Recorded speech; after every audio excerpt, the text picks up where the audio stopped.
And welcome back, everyone, to Lantern Corps. Today's Lantern Corps comes to us from Candlestick Cinema. And there might have been someone else. I would think the Powerpuff Girls would have been one of those suggestions that have a multi-person amount of suggestions. But Bubbles from Powerpuff Girls. I think I've done either Blossom or Buttercup already. But yeah, she's actually, arguably, she is the most difficult one of the girls to figure out because she is bubbly and happy a lot of the time. She doesn't really display a lot of the emotional range that you would see here. So, for example, if I just go by the top corner of the list and start with like sorrow, no, none of the girls have been. Only in rare occasions could they qualify for sorrow. None of them are depressed or sad enough regularly to be a lantern of sorrow. But, for example, Blossom, when she discovered her ice powers, could at that moment have been sorrow because she was very depressed on the subject. But as a whole, no, none of the girls qualify for sorrow. I was very tempted to at least to consider gold. Because the idea of gold is you've actually just had to experience happiness throughout the majority, if not all, your life. And being the girls being little girls, as they are little kids, and just, superheroes happy as they are, you'd think, well, yeah, they've experienced mostly joy in their life. But the fact is, like each episode, they're actually almost each episode, they're almost always dealing with a struggle that deflates their emotions. Particularly like when you're, what was it, Evelina or something like that, the female themed superhero villain who was very specific about her being a female themed superhero. She wanted nothing but Susan B. Anthony Quince. And beyond that, Bubbles can also get angry too. So unfortunately, Gold, while it was at least worth talking about, I don't think works. Neither does Shame or Gold Life, Death. You could make an argument for Hope. I didn't stop to think about. I was there going through all these, and I for some reason skipped over Hope. I actually give me 1 second here, because I think Hope is actually among the stronger candidates here. Let's see here. Blue, Hope.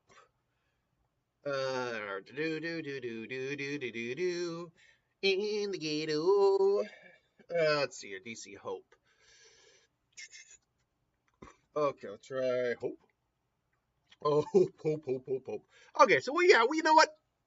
Because the girls are nothing but hope and protectors of Townsville, I gotta put her on that list. Plus, she is probably the most optimistic of the three girls.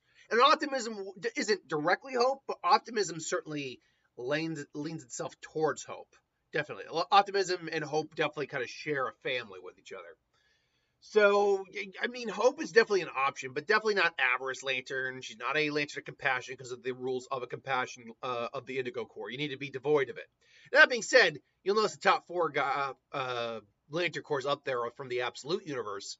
Absolute green, yellow, red, and black. We still have not met the other Absolute colors yet, if they exist. We assume they do. So maybe Absolute Compassion Lanterns, Absolute Indigo Lanterns, are what you would imagine compassion would be, the need for compassion, the most compassionate. In which case, Bubbles certainly, honestly though, Bubbles and Blossom could both qualify for that. I'm just trying to think what the other colors could represent, because it's sort of an inverse or a different aspect of the emotion. It's still that emotion, still dealing with the emotion that the main universe's color spectrum deals with. Yeah, green is still dealing with the will, but it's dealing more with doing the right thing at the right time. Red is about restraining your rage, controlling your rage, which technically in really high level Red Lanterns do anyway. Like Atrocitus is still very cognizant of what he's doing, but his rage fuels him regardless. So it's more about knowing how to control that rage and restraining it. So, and then the white slash yellow lanterns, because that's the odd thing here, is that the yellow lanterns are kind of a mix of both. They're white, gold, yellow, name it the color, that's kind of what they are. It's a combination of enlightenment and an absence of fear.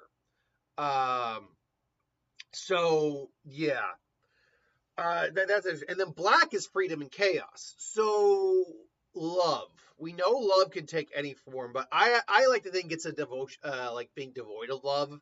like just not being able to feel it at all. That's kind of how I would think the love lanterns work. The compassion, like I said, could be all the compassion you have, like the most compassionate individual you could make. Avarice, like I said, I think is maybe the opposite of, instead of selfishness, it's a selfish selflessness. Like you have no need or desire for any other materials, that it kind of goes towards you because it needs to corrupt something. It could be a very corruptive light. And the hope could be, again, kind of like a nihilistic light. Anyway, I digress. So she's also not a lantern of love, despite the fact she's the most friendly, bubbly, if you will, lantern of the group. Um, Again, it's really just because these are, whatever the Lantern Core is, it has to be the emotion that really defines what you do, who you are, what you do, and why you do it.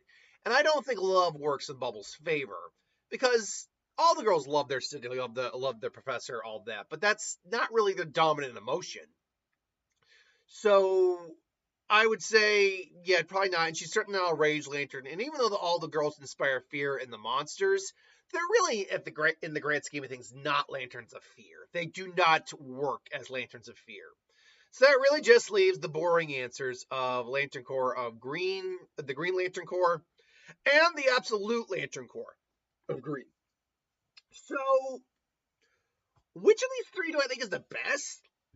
Well, because the girls have also had to overcome great fear, I would be willing to bet it's probably closer to one of the Green Lantern Corps.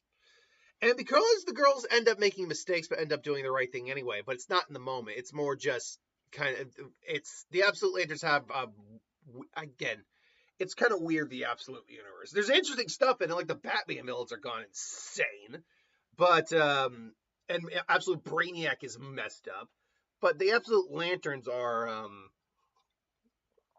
kind of a little harder to define, at least in terms of knowing to do the right thing. So I would, between the two absolutes, which by the way, it's a great image, the Absolute Green Lanterns, I give them that. And standard Green Lanterns, I'd probably lean more towards the standard Green Lanterns, because the girls do make mistakes. They do mess up from time to time. And like I said, though, the Hope is certainly not a bad option. In fact, I'd probably say it's the second most likely option here, and I'd put the Absolute Green Lanterns probably at the bottom of the heap, but still a strong third places. This, though, is just my opinion. Let me know what you think. Thanks for watching. Hope you enjoyed, and I'll see you folks for the next one. Later.